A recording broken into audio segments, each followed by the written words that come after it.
Kita berjumpa lagi di video bercerita dan belajar bersama. Cerita kali ini tidak ada maksud melecehkan atau memandang rendah pribadi seseorang.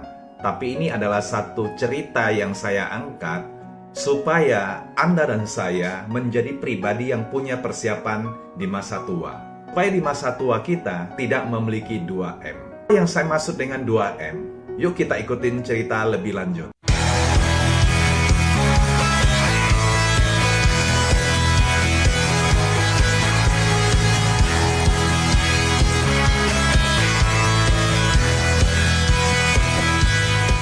Suatu ketika saya ketemu dengan seorang yang sudah tua, sudah sepuhnya sekitar 70 tahunan.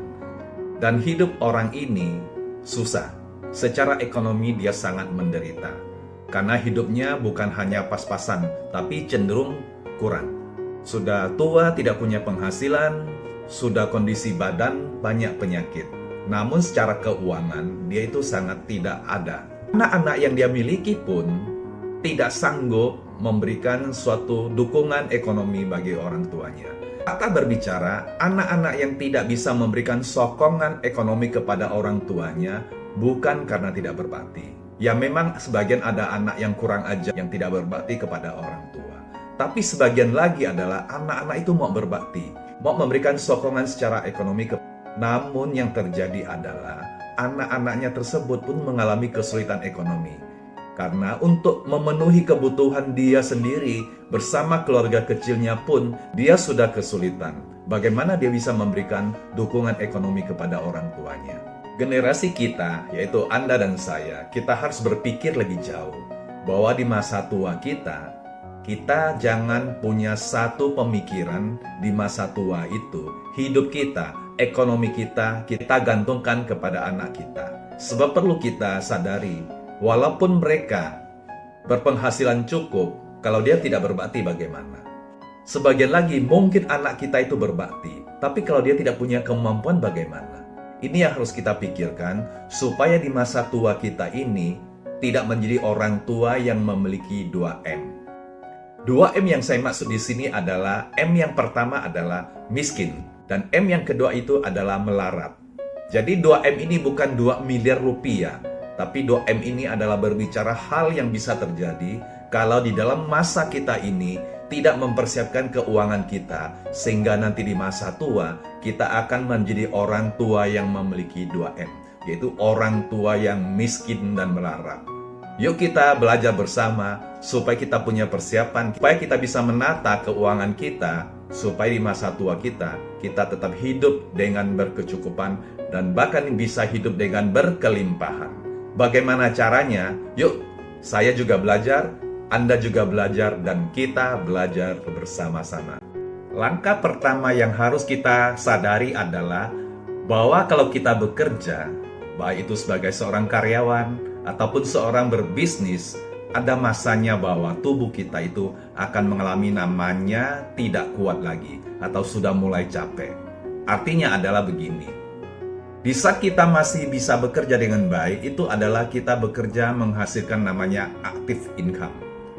Yang dimaksud dengan active income adalah sesuatu yang kita hasilkan, penghasilan yang kita hasilkan dengan cara kita melakukan sesuatu. Entah kita bekerja di perusahaan, entah kita melakukan suatu bisnis. Di mana kalau kita bekerja, kita beraktivitas dengan bisnis tersebut, maka kita baru bisa menghasilkan penghasilan. Aktif, bekerja, baru ada penghasilan. Itu yang dimaksud dengan active income. Jadi selama kita active income, kita harus berpikir, bagaimana kalau kita tidak bisa bekerja lagi? Di saat tubuh kita sudah tidak bisa diajak untuk beraktivitas, bekerja di perusahaan, ataupun kita bekerja sendiri. Caranya adalah kita harus bisa mengelola pengeluaran kita. Saya sudah membuat video tentang pengeluaran bagaimana dikelola supaya kita bisa mempunyai tabungan, bisa mempunyai sesuatu yang bisa kita andalkan di masa tua kita. Silakan lihat videonya. Jadi selama kita menghasilkan active income, kita harus komitmen, harus disiplin menyisihkan sebagian daripada penghasilan kita untuk ditabung. Itu yang pertama yang harus kita lakukan. Bagaimanapun situasinya, tetap harus komitmen dan disiplin mengunci yang kita tabung tersebut. Yang kita tabung tersebut itulah yang kita namakan dengan dana darurat atau dana pensiun. Apakah yang kita sisihkan sebagai tabungan untuk masa tua itu untuk cukup membiayai hidup kita di masa tua? Itu perlu hitung. Masukkan beberapa hal tentang inflasi dan lain-lain. Kita mau pensiun di umur berapa? Berapa tabungan di masa tua kita? Apakah kita masih bisa hidup dengan tabungan itu? Itu perlu suatu perhitungan dana pensiun. Selain dana pensiun, yang perlu kita pikirkan lebih jauh adalah bagaimana kita tetap bisa mempunyai penghasilan di saat kita tidak bisa bekerja lagi, baik sebagai seorang karyawan maupun sebagai seorang yang usahawan sendiri. Itu yang dinamakan passive income. Passive income adalah penghasilan yang tetap bisa kita dapatkan tapi kita tidak bekerja. Itu ada caranya supaya kita bisa punya passive income. Contoh passive income adalah seperti sejumlah uang yang kita depositokan. Kita bisa mendapatkan penghasilan dari jasa bunga dari deposito. Contoh yang lain lagi, kita mempunyai tanah, sawah. Nah, tanah dan sawah itu bisa kita sewakan kepada orang dan kita mendapatkan jasa sewa. Seperti rumah yang kita beli dan kita sewakan, itu juga namanya passive income. Atau ruko atau apartemen yang kita beli, kita sewakan, itu namanya passive income. Jadi semua yang kita bisa dapatkan tanpa kita harus melakukannya, baik tenaga, pikiran maupun waktu, itu yang dinamakan dengan passive income. Intinya adalah kita ongkang-ongkang kaki tapi uangnya datang. Perlu pikirkan supaya di masa tua kita punya passive income. Jadi kita tinggal terima uangnya tanpa melakukan sesuatu dan kita bisa menikmati hasil daripada passive income tersebut. Bisa untuk kehidupan sehari-hari, bisa berekreasi, bisa jalan-jalan, bisa menikmati kualitas hidup kita. Ada yang berkata, bagaimana saya bisa seperti itu sedangkan penghasilan saya masih kecil? Jangan berkecil hati. Bisa nonton video saya, yaitu bagaimana cara menabung walaupun penghasilannya sangat sedikit. Intinya kalau menabung adalah bicara komitmen. Sebesar apapun penghasilan kita, sekecil apapun penghasilan kita perlu latihan. Di saat penghasilan kita masih kecil, kita latihan menabung. Seberapapun kita tabung. Namanya latihan akan memperkuat otot. Otot untuk menabung itu perlu kita latih supaya kita menjadi kuat. Saat penghasilan masih kecil, kita melatih otot menabung kita. Nanti seiring dengan penghasilan makin bertambah, otot kita semakin kuat, sehingga kita bisa menabung. Saya mau memberikan satu contoh menabung yang paling sederhana, supaya kita bisa membangun namanya passive income di kemudian hari. Yuk kita ambil contoh dengan nilai yang kecil. Kalau gaji kita 3 juta satu bulan, kita sisihkan 10% atau 20%. Katakanlah paling kecil 10%. Jadi 10% dari 3 juta adalah 300.000. Kita tabung, bulan pertama 300.000. Bulan kedua 300.000 lagi, bulan ketiga 300.000 lagi, bulan keempat 300.000 lagi. Jadi dalam 4 bulan kita sudah bisa menabung 1.200.000. Kemudian dari 1.200.000 itu kita belikan logam mulia, katakan antam. Sekarang kurang lebih 1 gram adalah 1 jutaan. 300.000 itu ditabung terus. Setiap tabungan kita mencapai nilai mendekati 1 gram emas murni, belilah emas murni. 1 gram, 1 gram, 1 gram. Kenapa saya bilang beli logam mulia yang paling simpel bandingkan kita beli saham? Beli saham perlu suatu teknikal untuk menganalisa fundamental perusahaan yang mau kita beli sahamnya, itu perlu satu analisa. Sebab kalau kita beli, bisa aja nilainya turun. Dalam contoh ini saya sarankan kita beli logam mulia. Jadi bulan pertama 300.000, bulan kedua 300.000, bulan ketiga 300.000, bulan keempat 300.000, berarti sudah 1.200.000. Belikan logam mulia 1 gram, katakan 1 juta. Masih sisa 200.000. Tabung lagi bulan berikutnya 300 lagi, berarti sudah 500. Bulan berikutnya lagi 300, berarti sudah 800. 300 lagi, berarti sudah 1.100.000. 1 juta diambil, beli lagi logam mulia. Dan seterusnya. Logam mulia itu adalah satu instrumen yang bisa kita beli, yang bisa mengamankan uang kita tidak dimakan inflasi. Kalau ada mau tahu apa itu inflasi? Kalau sudah paham, oke. Kalau belum paham, bisa cari di Google. Atau suatu waktu nanti saya bikin video tentang inflasi. Nah, kenapa beli logam mulia? Karena kalau kita mau beli tanah, nggak bisa beli tanah itu cuma setengah meter.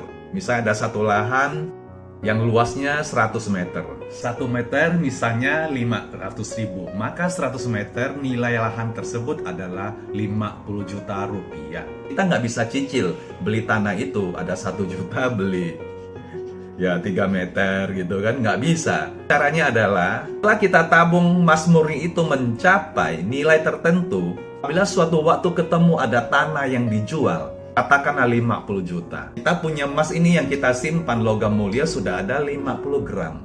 Yang harganya kita beli ini secara rutin katakan 1 juta. Mungkin 5 tahun kemudian kita ketemu tanah yang harga tanahnya itu adalah 60 juta. Kita punya 50 gram, mungkin sudah nilai emasnya naik. Di emas itu nanti kita jual, kita belikan tanah. Seperti itu. Tanah itu nanti suatu waktu juga akan naik. Ya mungkin 60 juta kita simpan. Di tanah yang kita beli itu, selain nanti berjalan dengan waktu harganya naik, kita bisa disewakan, katakan 1 tahun 5 juta. Kita sini sudah belajar punya passive income. Selain nanti harga tanah yang kita beli 60 juta, mungkin 5 tahun lagi itu harga tanahnya menjadi 100 juta. Tabungan yang tadi itu, kita tabung terus, mungkin penghasilan kita bukan 3 juta lagi, mungkin sudah 5 juta. Ayo disisihkan, belikan logam mulia lagi, tabung. Nanti dari tabungan logam mulia ini, ditambah dengan nilai sewa tanah, mungkin bisa dikumpulkan. Ada rumah yang bisa kita beli. Beli rumah yang sederhana, katakanlah mungkin 200 juta atau 300 juta. Kita beli, kita sewakan.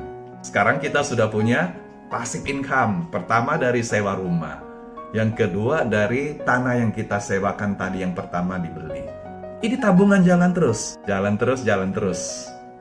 Kita beli lagi logam mulia. Dari sewa tanah, dari sewa rumah. Berjalan dengan waktu kita kumpulkan. Kita beli lagi. Entah itu rumah, entah itu kios yang ada di pasar, entah tanah kosong yang bisa kita sewakan. Demikian kita lakukan terus. Saya percaya nanti di masa tua, kita punya passive income. Ada logam mulia yang nilainya naik terus. Dari inflasi. Kemudian dari tanah, mungkin sudah ada berapa bidang sawah yang bisa kita sewakan untuk digarap orang. Setiap tahun bisa dapatkan sewa. Rumah mungkin ada beberapa biji rumah yang sederhana, juga nilainya bertumbuh, makin tinggi. Ya nanti di masa tua kita bisa hidup dari passive income yang kita kerjakan dari masa sekarang. Dengan demikian, harapannya adalah di masa tua kita nanti, kita tidak menjadi orang tua yang memiliki 2M. Kita tidak miskin dan melarat, tapi kita hidup berkecukupan. Bahkan hidup kita bisa berkelimpahan. Percaya deh, harga tanah naik, harga rumah naik, logam mulia yang kita simpan juga naik. Nanti sudah tua, mungkin kita mau jual beberapa aset kita depositokan. Nah, waktunya lah kalau sudah tua, sudah kerja sepanjang waktu di masa tua, ya juallah asetnya untuk kita nikmati. Kita jalan-jalan kemana, keliling Indonesia, bahkan kita bisa jalan-jalan ke luar negeri. Harapan saya dengan video kali ini, bercerita dan belajar bersama, bisa menginspirasi kita untuk menata keuangan kita di masa tua, di masa depan, supaya hidup kita tidak menjadi orang tua yang 2M, tidak miskin dan melarat, tapi orang tua yang berkecukupan, bahkan berkelimpahan. Demikian video kali ini, kita berjumpa lagi di video-video berikutnya. Terima kasih. Forever in my heart, you will be the love of my life. I am happy in your hands, together day by day. It's like a dream come true. It's like a dream